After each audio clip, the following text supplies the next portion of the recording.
Te sia Gospodevi, jako blag, Алилуја, jako... Се наоѓаме на почетокот од Божикните пости и затоа ретно е да кажеме збор 2, затоа што символизира и што представува постот за нас, православните христијани. Постот пред се е послушност, значи исполнување на заповедта Божја, која што им ја дал уште на нашите прародители Адам и Ева во Едемската градина, да јадат од сите дрва, освен од дрвото на познанието, затоа што не биле пред се духовно зрели во тој момент, а од друга страна сакал да ја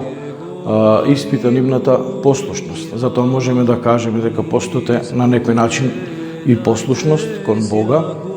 и обрнување на враќање на првобитната состојба на човекот. Човекот е создаден од Бога за да биде совршено битие и нашиот код е таа безгрешност. Меѓутоа, грижите на овој свет и сето динамиката на животот денеска со кој што живееме не оддалечуваат од Бога. Сушност гревот е тој кој што не оддалечува од Бога и гревот е тој кој што не носи во еден ќорсокак духовен, во еден пустош каде што душата се чувствува сама и може најлесно да биде поразена од лукавиот. Затоа можеме да кажеме дека постот представува и борба, почеток една борба со лукавиот и со неговите демонски сили кои што владеат во овој свет. Затоа, драги мои, многу е јасно да знаеме која е смислата, суштината и содржината на нашето постење. Ние постиме со цел да му угодиме на Бога, значи да станеме богоподобни, слични на Бога. Бог не создал по овој образ и подобие и по тој образ ќе не бара еден ден да не препознае. На тој суден ден, на тој страшен суд, кога ќе излеземе после заминувањето наше, после смртта и поминувањето на овој земен живот. Затоа, многу е важно да знаеме зашто постиме и да не постиме само телесно, како што вели една стихира на почетокот на Светата Четириесетница, туку да не постиме, вели браќа, телесно, туку да постиме и духовно, и потоа ги набројува. Духовниот пост се состои во воздржување од страстите, во измирување со нашиот ближен, да му помогнеме пред се на оној кој што го гледаме пред нас, олицетворение Божјо, бидејќи, како што ни вели светиот Јован, лажливец оној кој што вели дека го сака Бога, а го мрази својот ближен, бидејќи како можеш да го сакаш Бога кој што не си го видел, а својот ближен кој што секојдневно го гледаш, а е образ и подобие Божјо, го мразиш. Затоа многу треба да размислуваме во тој духовен подвиг. Самиот збор подвиг ни кажува дека тоа е едно движење. Всушност затоа ќе речеме дека постот е патување, едно движење во кое што започнуваме пред се со измирување на оној кој што сме му сгрешиле, почнуваме со духовни теми да размислуваме и да пробаме на крајот од постот преку исповетта, односно преку разговорот со свештеникот, да пристапиме кон најголемата тајна, односно да го примиме самиот Бог во тело и крв Христови, односно таа света тајна Евхаристија,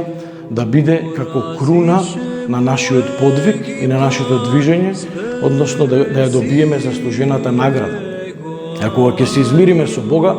тогаш навистина, како што вели, кој може да биде против нас во овој свет.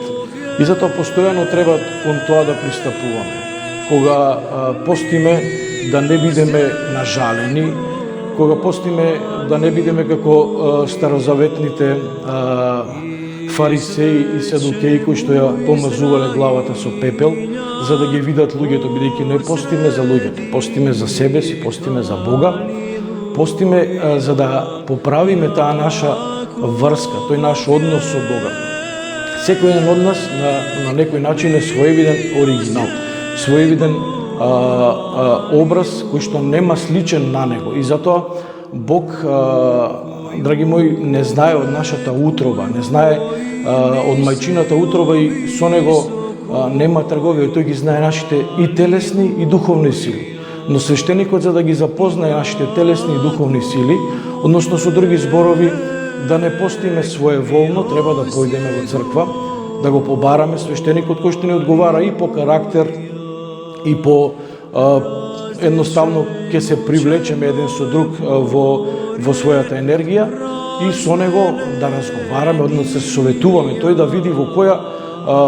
смисла сме подготвени да пристапиме кон постот. Бидејќи постот во никој случај не треба да биде оцрнување, односно уништување на нашето тело. Речено е дека нашето тело е храм на Светиот Дух и токму во моментите на постот, подсетувајќи се на телото, односно воздржувајќи се од таа мрсна храна, треба да го ставиме во втор план телото, а да и го угодиме, односно да почнеме нашата душа да ја преобразуваме. Со други зборови, да почнеме и нејзе духовно да ја храниме со поголем интензитет, бидејќи и таа бара храна духовна, како што тоа го правиме со телото, и таа бара да ја стоплиме, односно душата ја стоплуваме со христијанските добродетели. Во време на постот ќе размислуваме какви добрини сме направили на нашиот ближен. Дали можеме да некого да му помогнеме со збор, со совет, материјално, на било кој начин, било која форма, и всушност така постиме. Тоа е вистинската смисла, да се вратиме, кажано со денешниот речник, на еден фабрички ресет, за да можеме постојано, враќајќи се кон правобитната состојба, да разбереме и да сватиме колку гревот нас не оддалечува од Бога. Во црквата постојат еднодневни и повеќе дневни пости. Еднодневни пости се секоја среда и петок, односно средата ја постиме затоа што во тој ден непријателот Божи, односно Јуда, го беше предал Господа на старешините израелски. Меѓутоа,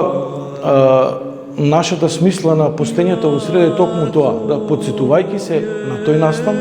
да разбереме и да сватиме дека не мораме со се нешто во овој свет да го вагаме и да го предаваме Господа, да го трампиме, како што велиме, туку многу е важно да размислуваме